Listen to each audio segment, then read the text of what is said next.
बिस्मिल्लाहिर्रहमानिर्रहीम। अस्सलाम वालेकुम नाज़रीन, आप देख रहे हैं प्रोग्राम फ़ैसला। मैं हूं आफ्ताब मुगैरी। बात करें तो आज पाकिस्तान के मुतादिद रहनुमाओं ने अपना फ़ैसला सुनाते हुए ख़ास तौर पर मौलाना फ़ज़ल रहमान की पाक फ़ौज और शहदा के लिए दिए गए बयानात पर जो रद्द-ए-अमल है वो बड़ा अहम है और रद्द-ए-अमल यकीनी तौर पर आना चाहिए, क्योंकि वतन अज़ीज़ इस वक्त दुश्मन की तरफ से जिस तरह से कई हमले हो रहे हैं और फ़ौज पाकिस्तान और नौजवान जिस तरह से शहादतें हो रही हैं वो यकीनन पाकिस्तान के लिए बड़ी अहम इसलिए भी हैं। पाकिस्तान के चाहे सिंध हो, KP हो, पंजाब हो, बलूचिस्तान हो, गिलगित हो, कश्मीर हो या पाकिस्तान का कोई भी अज़ला हो, तमाम पाकिस्तान के हिस्सों से अफवाज पाकिस्तान और जो है रेंजर्स और कह सकते हैं कि अफवाज पाकिस्तान के साथ साथ वो सिक्योरिटी के इदारे जो कि रात दिन एक करके इस पाकिस्तान को महफूज बनाने में जो है मसरूफ़ अमल हैं। दूसरी जानब से अगर इसी तरह से बयानात आते रहे तो यकीनी तौर पर शहदा और कम से कम पाकिस्तान के उन शहीदों के साथ भी नाजायज़ी होगी, क्योंकि उन्होंने वतन अज़ीज़ पे जिस तरह से जान निसार की है तो उनके बदौलत शायद मौलाना फ़ज़ल रहमान में मुझ समय तमाम पाकिस्तान के हर वो शख्स रात को सुकून के साथ सो भी सकता है और अपने आप को इस मुल्क में महफूज भी समझता है। मगर दूसरी तरफ अगर बात करें तो इस पर आज जहाँ पर मौलाना फ़ज़ल रहमान के बयान को तो ज़ेर बहस लाया गया है, वहीं पर तमाम पाकिस्तानियों ने इस पर रद्द-ए-अमल देते हुए कहा कि मौलाना फ़ज़ल रहमान को मुश्तरका पूरी कौम से माफ़ी मांगनी चाहिए, क्योंकि ऐसे बयानात से गुरेज करना चाहिए जिससे ना सही पाकिस्तान मगर साथ साथ पाकिस्तान के वो दुश्मन ममालिक जो कि ऐसी वीडियो को चला के फ़ायदा हासिल करते हैं कि कहीं ना कहीं पाकिस्तान के अंदर ऐसी सूरत हाल है कि मौलाना फ़ज़ल रहमान और मुतादिद कई दफ़ा ऐसे बयानात आते हैं जिसको जो है हिंदुस्तान और गोदी मीडिया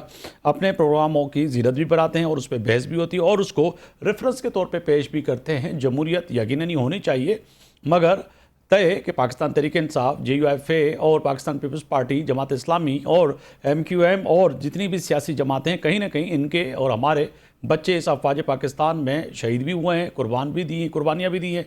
इससे कतई नज़र कि किसी भी सियासी जमात को सबसे पहले इस खित्ते और इस मुल्क की बका के लिए यकीनी तौर पर सोचना और समझना पड़ेगा कि आगे जाके यकीनी तौर पर पाकिस्तान पे जिन्होंने कुर्बानी दी है उसके लिए जो अल्फाज अदा कर रहे हैं क्या वो काबिल कबूल इस कौम को होंगे या नहीं।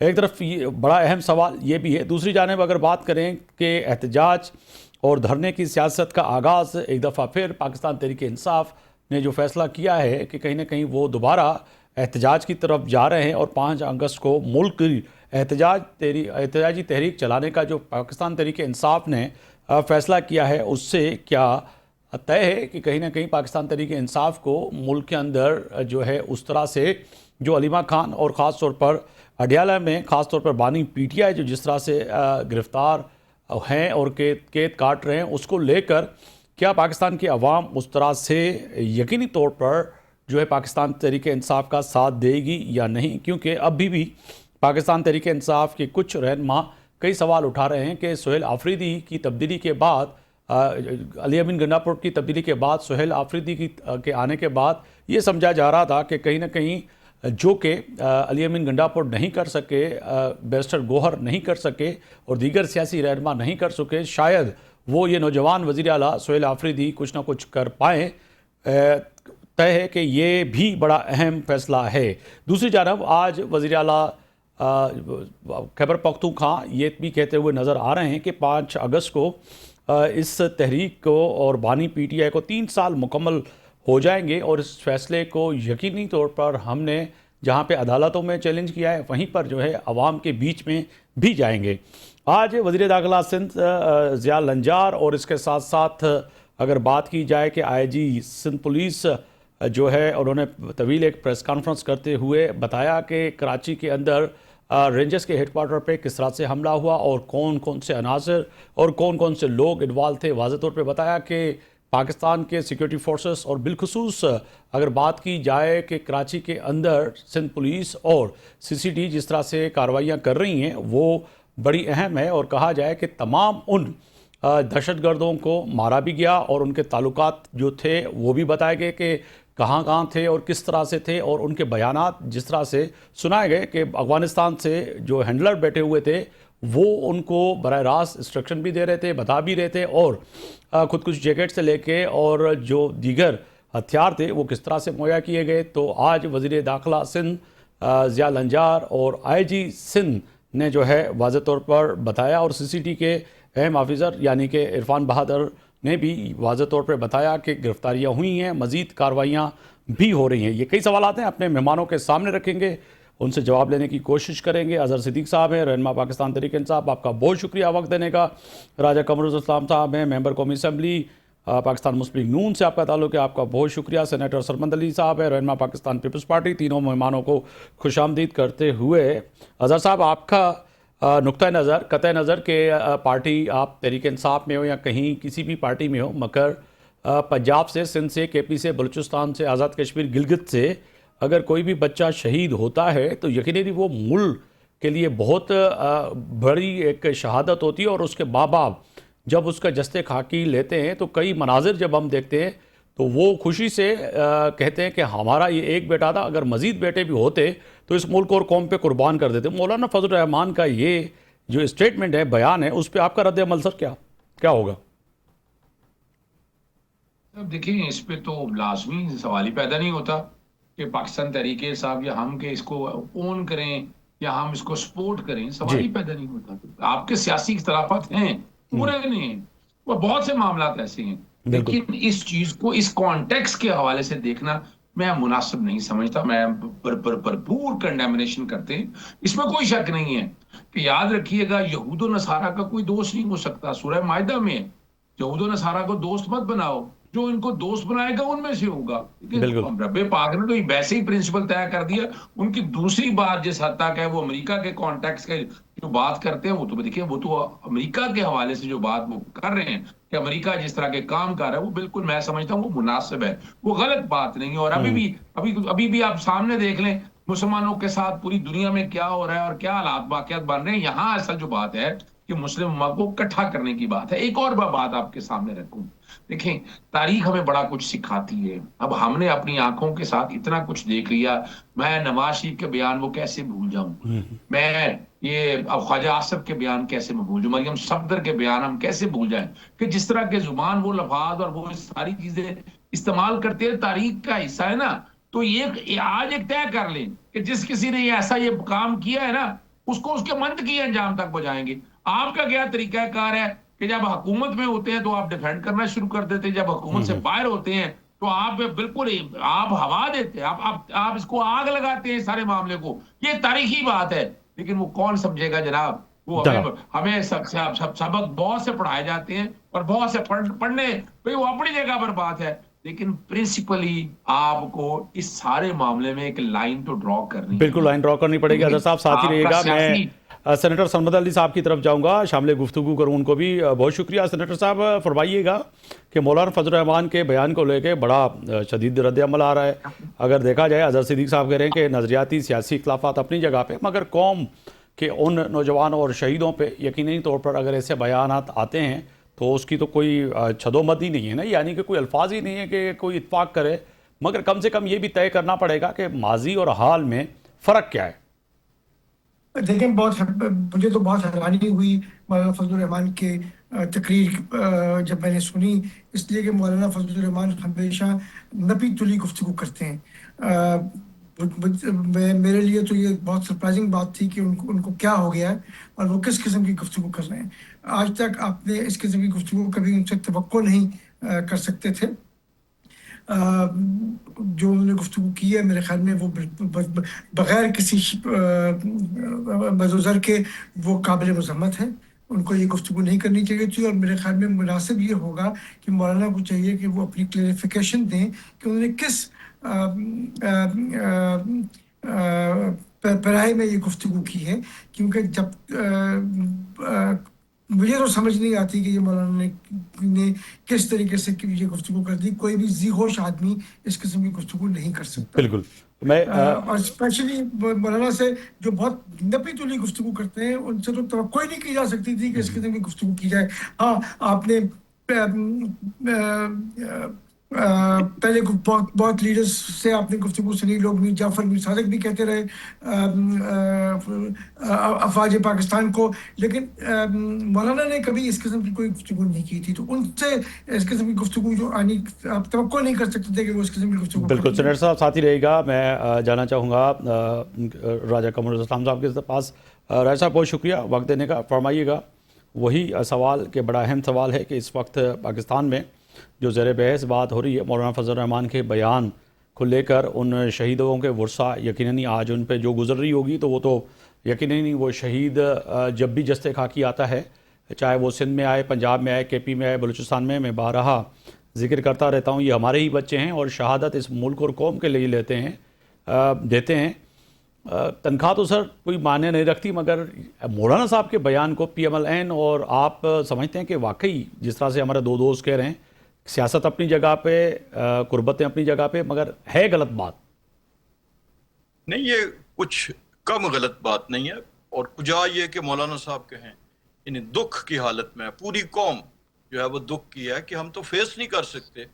मेरे इलाके में जो पोठवार है यहाँ पे तो हर घर में शहीद मौजूद है, तो हम तो नजर नहीं मिला सकते इस बयान के बाद उनके वालिदैन से कि पाकिस्तान की तारीख है कि किसी जंग से 48 से लेके कैप्टन सरवर शहीद निशान हैदर से जो है वो अपना कैप्टन कर्नल शेर खान शहीद तक, जी तो यहाँ तक कहीं भी वालिदैन ने अपने जो जवान बच्चे थे उनके शहीदों के लाशें वसूल करते हुए कभी किसी पछतावे का इजहार नहीं किया।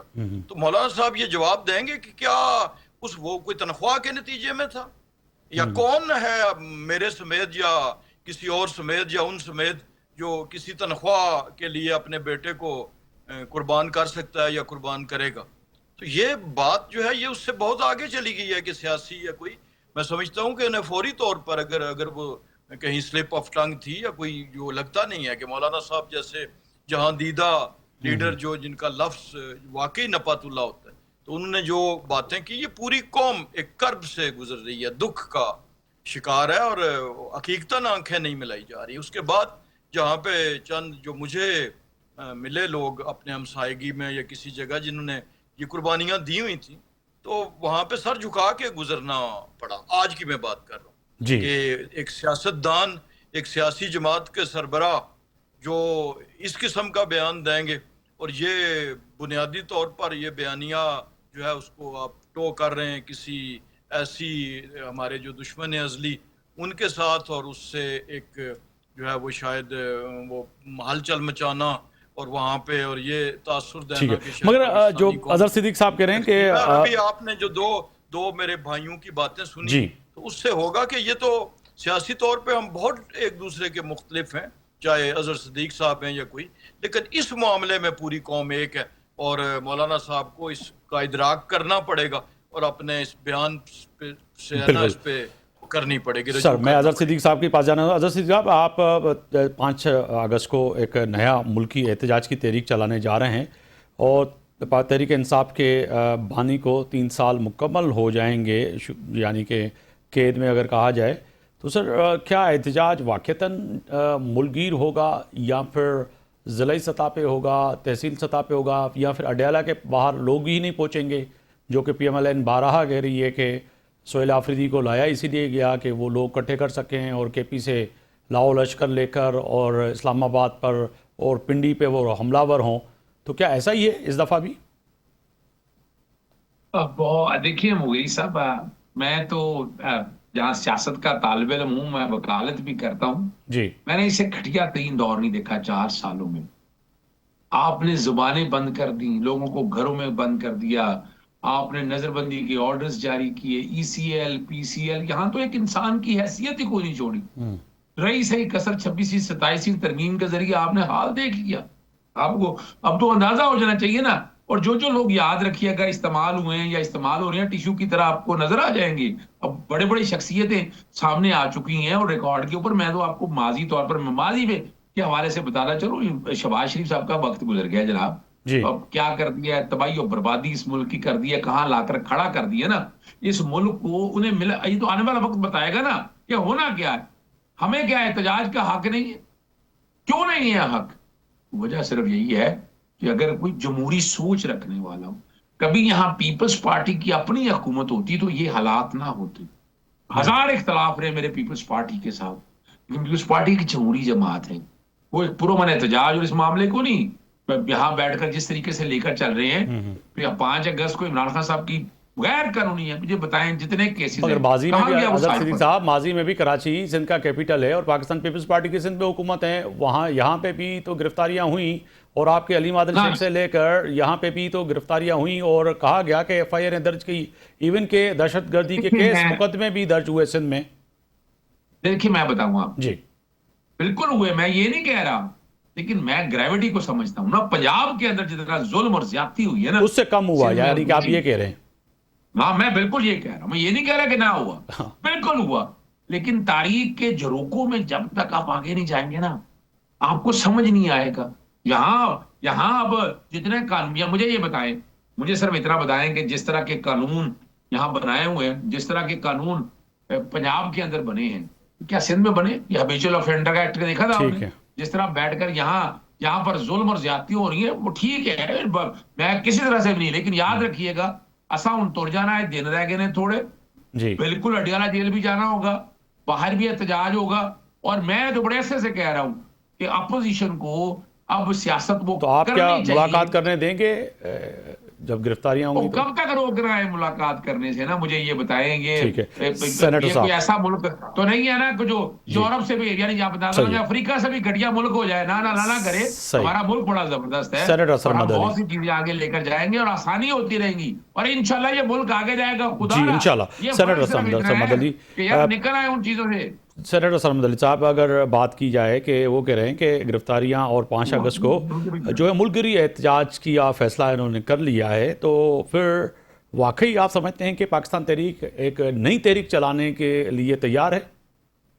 नहीं, मेरा नहीं ख्याल कि तहरीक इंसाफ जो है कोई तहरीक चलाने की पोजीशन में है, क्योंकि आपने देखा कि जब 26 नवंबर हो या जो उससे पहले 9 मई पे तो उन्होंने जो किया था वो तो उसका तो पूरी मुल्क की तरफ से, कौम की तरफ से पूरा रिएक्शन आया था। लेकिन 26 नवंबर को उन्होंने कोशिश की करने की, उसके अलावा मुख्तलिफ उन्होंने जलसे जुलूस निकालने की कोशिश की, तो उनके जो जलसे थे वो जलसियाँ बन गई और जुलूस जो थी वो जुलूसियाँ बन गई और वो कुछ नहीं कर पाए। तो मेरा ख्याल 5 अगस्त भी वैसे गुजर जाएगा जैसे हर रोज दिन गुजरता है, और ये कुछ नहीं कर पाएंगे, क्योंकि आवाम में इनकी जो सपोर्ट है वो ख़त्म होती जा रही है। इनको इनके पास हाँ, ये और बात है कि ये खैबर पख्तूनख्वा से लोगों को लेके आ जाएं बाकी सूबों में, तो वो और बात है। लेकिन इसके अलावा मुझे नहीं नज़र आता कि कुछ तो सर KP में पहले भी जो है अली अमीन कोई गन्नापुर impact साहब होगा। लेके आए, अब तो सोहेल आफरीदी आ गए हैं, नौजवान हैं वो। सोहेल आफरीदी को तकरीबन 10 महीने हो गए वज़ीर आला बने हुए। वो क्या तीर मार लिया उन्होंने, अच्छा। क्या कर लिया? वो सवाए इसके कि कोई 50 लोगों को जमा कर लेते हैं अडियाला जेल के बाहर, इसके अलावा वो क्या कर पाएंगे? बिल्कुल। जो है राजा साहब, मैं आपकी तरफ आऊँगा, जो कि अजहर सिद्दीकी साहब भी फरमा रहे हैं और मुतादिद जो रहनुमा हैं पाकिस्तान तहरीक इंसाफ के, वो कहते हुए नज़र आ रहे हैं, वो बड़े कहते हुए नज़र आते हैं कि देखिए जी, आपने जो कानून बनाए हैं, जो इसको काला कानून वो करार दे रहे हैं। पंजाब में के अंदर जो है कानून साजी जो हो रही है, वो भी समझते हैं कि वो सिंध और बलूचिस्तान और KP में उस तरह से नहीं हुई। तो सर, खौफजदा PMLN क्यों है? जमहूरी हक देना चाहिए, एहतजाज कर रहे हैं, एहतजाज करने दें। बिल्कुल PMLN को खौफजदा होने की ना ज़रूरत है ना हालात है। देखिए, वर्बोसिटी या कोई बात कह देना और बात है, लेकिन आप हालात देख लें कि कितने लोग अडियाला जेल के आगे इकट्ठे होते हैं, कितने लोग जो हैं, कोई तहरीकें इस तरह नहीं चलती कि पुलिस आगे फूल लेके खड़ी होती है और वो बरसाती है फूल और बहारो फूल बरसाओ, मेरा महबूब आया है, नगमा चलता है, और उसके बाद तहरीक में जान अजहर साहब भी सुना तहरीकें देंगे तो फिर आपको। तहरीकें तो इसी तरह चलती हैं, और तहरीकें जितनी पिछले आप 2-3 बरस में देख लें कि इनका जो प्रोफाइल था तहरीक का, वो नीचे की तरफ गया है। इसलिए कोई घबराने की इसमें बिल्कुल बात नहीं है। हाँ, तारीख के झरोकों की जो बात कर रहे थे, वो तारीख के झरोकों से हमने बहुत कुछ देखा। यानी हमने देखा कि तारीख के झरोकों से सुना कि जनाब वो पूरा इख्तियार है वज़ीर आज़म के फ़ोन भी टेप करने का, क्योंकि मकसद जो है वो वज़ीर आज़म पे नज़र रखनी होती है। हमने तारीख़ के झरोकों से सुना कि जी वो कौम का बाप होता है, फिर हमने उसी तारीख के उस झरोके से सुना कि जी वो मीर जाफर है और मीर सादिक है। उसी तारीख के झरोकों से सुना कि न्यूट्रल तो जानवर होता है। और फिर ये सारी तारीख के झरोकों के अंदर से ही देखते आ रहे हैं। फिर हमने तारीख के झरोकों के अंदर से एक बड़ा अजीबो गरीब मंजर देखा। कैप्टन कर्नल शेर खान शहीद, जिनका भी जिक्र हो रहा था, उनके मुजस्मे को बेतौकीर होते देखा, अपने शोधा की यादगारों को बेतौकीर होते देखा। कोर कमांडर हाउस के जिसपे वो 1965 में वो ख्वाब लेके आए थे कि जी दोपहर का खाना जिम खाना में खाएंगे और रात वहाँ बसर करेंगे BRB कनाल क्रॉस करके। और मेजर अजीज भट्टी ने अपनी जो है बेवगी अपनी बीवी की कबूल करके और बच्चों की यतीमी तो वो रास्ता रोक दिया था। तो फिर हमने उसको आग लगते हुए भी देखा। वो तो दुश्मन तो अपने ख्वाब शर्मिंदा ताबीर न कर सका था, अपनों ने किया। तो ये सब कुछ हमने तारीख के झरोकों के अंदर से देखा था। कोई वो इतनी ना बढ़ा पाकी दामा की हिकायत के दामन को जरा देख जरा बंदे कबार। अजहर साहब, तो अब भी तारीख चलेगी जब तो फिर देखा जाएगा। अजहर साहब, वो तो कह रहे कि पुलिस चाहे पंजाब हो या सिंध हो या KP हो, वो तो ये नहीं कहेंगे कि बाहर हो फूल बरसाओ कि मेरा महबूब आ रहा है। आप महबूब तो नहीं है, आप तो डंडे और क्रेने और पता नहीं क्या कुछ लेके आते हैं। तो फिर पत्थर जब लेके आए तो फूल की तवक्को क्यों रखते हैं? पता नहीं यादाश्त कमजोर है।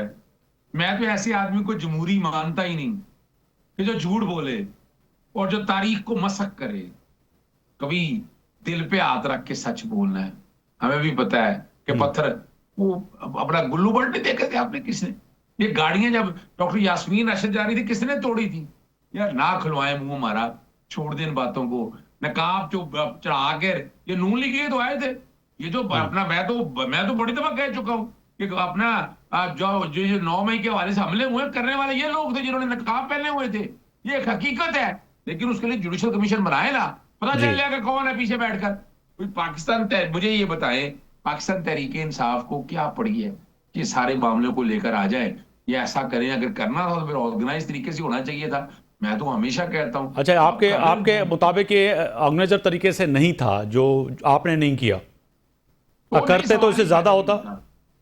तो ये मेरी एक बात सुनिए, अच्छा, मैं बताता चलूं। मैं एक बात कर रहा हूँ कि अगर किसी ने इस तरह का काम करना ना तो फिर वो प्लान के साथ करता है। ये कोई तरीका नहीं है। अगर ये करना होता, ये खुदारा यार लानत जैसे लोगों पे जिन्होंने ये किया है, मैं तो 1000 बार लानत भेजता हूं उन लोगों के ऊपर। तो ये कौन लोग हैं? इसके लिए जुडिशल कमीशन बनाए। आज तक जितने लोगों ने किया है फिर आप अंदाजा लगाएं। सर, एक सादा सा सवाल। कोर कमांडर हाउस का जिक्र किया राजा साहब ने, वहां पे एक वर्दी लहराता हुआ एक शख्स नजर आ रहा था, उस पर भी लानत भेजेंगे? यार देखिए, मैं फिर बताता चलूंगा आपके सामने। मुझे तो बड़ी हैरानगी होती है इस बात को, किसी का पर्सनल एक्टर पार्टी पे कैसे डालते हैं। नहीं, मुझे तो समझ नहीं पर्सनली कह रहा हूं। तो हो मैं तो हैरान होता हूँ। कभी वो देखा नहीं बाहर में खिलाड़ी को नवाज शरीफ की तकरीरें निकाल कर देखो, रोग आर्मी कुलभूषण यादव के अपना इंटरनेशनल कोर्ट ऑफ जस्टिस में बयान जाकर पढ़े। वहां तो हमारे हाथ चलते हैं कि हमें बात करते हुए कि उस इंसान ने जो तबाही आज मुल्क जो बैठा है यहाँ पर बैठकर और जो एवर फील्ड में बैठ के जिनसे मुलाकातें किया करता था, खुदारा यार ये तो मैं तो बड़े लीडरों की बात कर रहा हूँ ना। जी। ये तो छोटे मोटे अगर कोई किए भी हैं, यानी मैं बड़ी दफा मैं कोर कमांडर हाउस गया हूँ लॉयर्स मूवमेंट के अंदर। यार खुदारा यार, मेरी एक बात सुनिएगा, मैं उन चीजों की तरफ जाना नहीं चाहता। आज अगर इतना ही था तो 9 मई के केसेस चलाए ना आप, क्यों नहीं अपीलें? यानी आप अंदाजा लगाएं, कभी एक जज नहीं है, कभी दूसरा जज नहीं है, डे टू डे सुने इस बात को। मिलिट्री कोर्ट से जो अपील का राइट दिया हुआ है, देना राइट उसको, इस असेंबली ने देना था, बिल्कुल उस बात को सर। मेरिट पे आज़ार सिद्दीकी साहब, अगर फेस करें क्या पता चलेगा? क्या वक्त की वजह से मुझे ब्रेक का कहा जा रहा है। आपका बहुत शुक्रिया आज़ार सिद्दीकी साहब, रहनुमा पाकिस्तान तहरीक इंसाफ, आपने टाइम दिया प्रोग्राम के लिए। राजा कमरुल इस्लाम साहब, मेंबर कौमी असेंबली पाकिस्तान मुस्लिम लीग नून, आपका बहुत शुक्रिया। सेनेटर सरमंद अली, रहनुमा पाकिस्तान पीपल्स पार्टी, आपका भी बहुत शुक्रिया। ब्रेक पे जा रहे हैं। ब्रेक से जब वापस आएंगे तो बात करेंगे कि MQM के अंदरूनी इख्तलाफात कहाँ तक जाएंगे और क्या वाक़तन MQM 2 धरणों में बढ़ चुकी है और अब फैसला क्या होगा। वापस आएंगे तो पूछेंगे। वसीम अख्तर साहब होंगे हमारे साथ, साबिक मेयर कराची, MQM के सीनियर रहनुमा, उनसे कई सवालात हैं जो जवाब लेने की कोशिश करेंगे।